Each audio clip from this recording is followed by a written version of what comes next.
안녕하십니까. 반갑습니다. 오늘은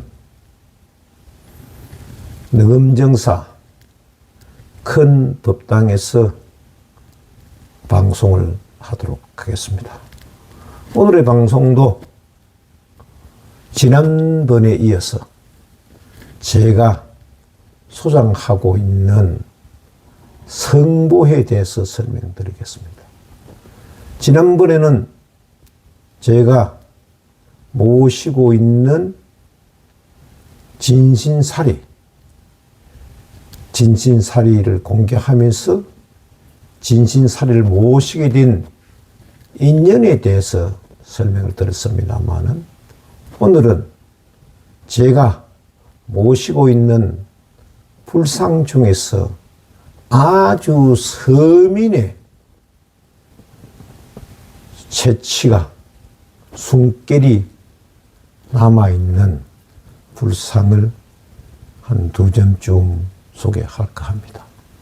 오늘의 불상은 제가 라오스에 가서 손수 구입해서 모셔온 불상이기도 합니다.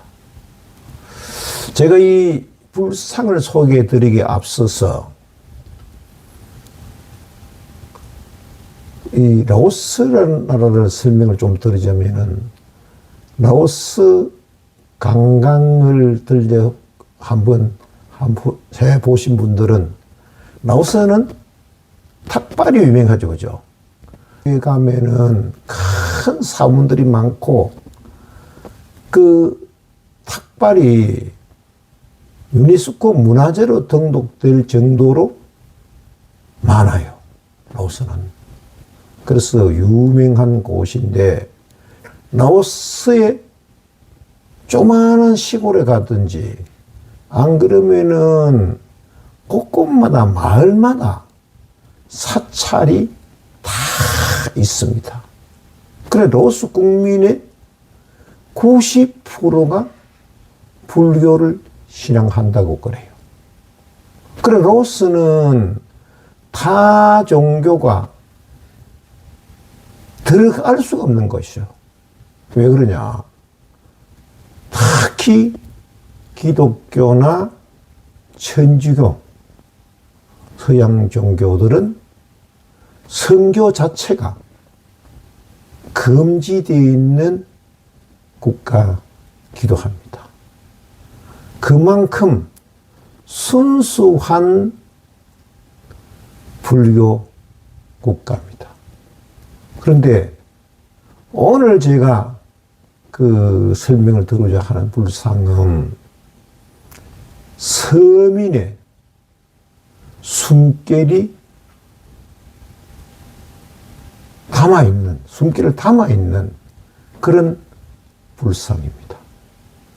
저는 꼭 외국에 가게 되면은 시간 있으면은 박물관을 한번 들려봅니다. 또 골동품 상회를 한 번씩 들리는 경우가 많아요. 박물관과 골동품을 상회를 들리는 것은 박물관에 가면은 그 나라의 역사, 그 나라의 역사를 알 수 있어요. 그죠? 근데 골동품 상회를 갈 것 같으면은 그 나라 서민들의 채취, 숨결을 느낄 수 있어서 절기 찾는 곳이 골동품 상회입니다. 오늘 제가 설명드리고자 하는 불상도 이게 골동품 상에서 우연히 구입하게 된 불상을 소개해 드릴까 합니다. 제가 소개해드린 이 불상은 어느 공장에서 조각한 것이 아니고 또 솜씨 좋은 조각가가 조각한 것도 아니고 일반 서민들이 자기가 집에서 모실 목적으로 만든 나무로 만든 목불이기도 합니다. 키는 삐쭉 커서 1m 한 20쯤 돼요. 한 넉자로 된 서 있는 부처님 이 뿔인데 이 주 밑에 자대도 아주 투박하게 이렇게 조성되어 있습니다. 그죠? 조성되어 있는데 조성되어 있습니다. 그죠? 조성되어 있는데 특이하게도 이 부처님이 하고 있는 모습이 손모습이 시무외인입니다. 시무외인은 고통받는 중생으로 하여금 걱정하지 말아라. 내가 너의 소원을 다 들어주리라. 이런 개념을 가지고 있는데 요 시무외인을 양손이 시무외인을 하고 있는 경우는 드뭅니다. 대부분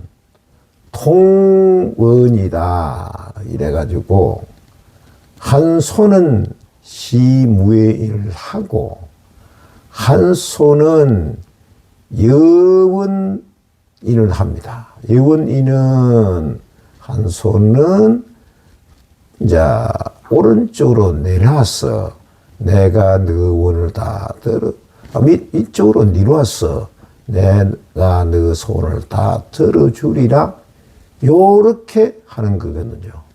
근데 그 불상을 만드는 그 불모는 어찌된 판인지 어떻게 된 판인지 요 시무외인을 그 양쪽이 하고 있습니다. 그런데 이 불상을 볼 것 같으면은 투박하게 좀 조성하면서도 그죠? 이게 참 재미있게 조성을 했어요. 이렇게. 근데 참 이게 투박하면서도 그 정성을 들인 그런 불상이기도 합니다. 시무외인을 하고 있는 불상. 이게 제가 골동품상에서 구입해서 모시고 온 불상이기도 합니다. 이 부처님도 한 분 있지만은 또 다른 불상을 제가 모시고 왔습니다. 이 불상에는 그 라오스의 서민의 아픔이 잘 드러나는 원이 다 들어있는 이 칠불입니다. 그러면 칠불을 소개드리도록 하겠습니다. 이 칠불은 전통적인 남방 부처님입니다. 그런데 재질은 새로 되어 있습니다. 이 칠불 역시 섬세하지가 않습니다. 투박한 손길로 조성된 그런 철불입니다. 그런데 철불이 재미있는 것은 한번 차근차근 살펴보시기를 바라겠습니다. 철불의 자대는 밑에는 라오스에서 제일 힘이 있고 능력 있는 그게 동물이 코끼리입니다. 그래, 이 철불의 자대가 코끼리를 타고 있어요, 이렇게. 그죠? 코끼리 뒷모습입니다. 근데 코끼리를 타고 있고, 코끼리 위에 무엇이 있느냐, 그렇다면은, 그 라오스는 바다가 없다 그러죠. 바다가 없으니까 라오스 서민들, 국민들의 염원이 뭐냐 그렇다면은 배입니다. 바다로 나가야 되겠다 하면서 이 자대가, 위에 자대는 이게 배로 되겠습니다. 배로 되어 있는데 이 부처님이 이 자대가 배로 되어 있죠. 이 부처님의 수인은 항마촉지입니다. 항마촉지는 한쪽 손은, 오른손은 땅을 가리키고 왼손은 단전 앞에 고요히 모아서 위로 올라가게, 손바닥 위로 올라가게 하는 게 창마촉진입니다. 요 서가모니 부처님이 보리수 나무 밑에서 깨달음을 정득할 적에 마왕 파순이 많은 깨달음을 방해하기도 합니다. 마지막에 마왕 파순이 부처님에게 말씀하시기를, 수행자여, 당신이 깨달은 자라면은 당신이 깨달았다는 증명을 나에게 한번 보여주십시오. 이러니까 서가모니 부처님께서 요 처한 그 수인이 손 모습이 바로 이 항마촉지입니다. 항마촉지는 오른손으로 가지런히 손가락을 모아서 땅을 가리킴으로써 그때 땅이 갈라지고 마왕파순이 땅으로 꺼졌다는 그 설화가 있는 것이 항마촉지입니다.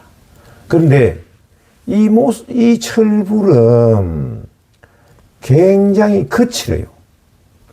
거칠고 장인의 손길이 있는 것이 아니고, 이런 모습에서도 이런 모습에도 아직까지 서툴른 모습이 남아 있습니다. 또 이 뒷모습을 볼 것 같으면은, 자대의 뒷모습을 볼 것 같으면은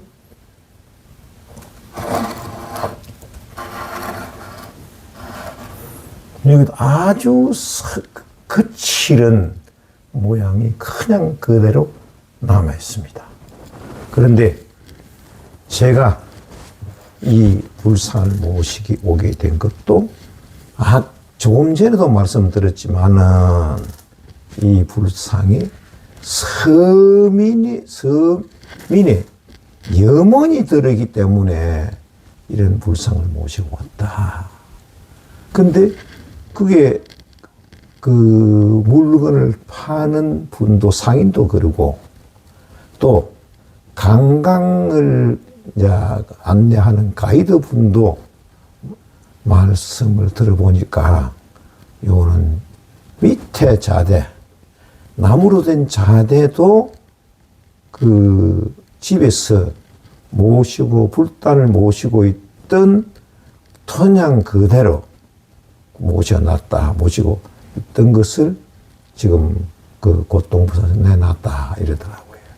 그래서 그 말을 믿고 부처님을 모시고 올 때는 그 말을 믿어야 됩니다. 그래서 라오스 서민들의 채취가 숨쉬고 있는 부처님을 모시고 왔다. 이렇게 생각을 하면서 즐거운 마음으로 모시고 있습니다. 참고로 목불은 복장을 했던 큰 적이 없고, 요 철불은 복장한 모습이 그대로 나타납니다. 근데 요 복장은 제가 빼내서 별도로 보관을 하고 있습니다. 요 복장했던 새가 요 안에 있습니다. 복장은 제가 별도로 빼내서 이제 요 설명하고 도록을 만들 적에 사용하려고 보관하고 있다는 것을 설명을 드리겠습니다. 자, 오늘은 로스 부처님에 대해서 설명을 드렸는데 좀 부처님에 대해서 부처님의 수인에 대해서 좀 참고하시기를 바라겠습니다. 자, 오늘 방송 마치갑니다. 감사합니다.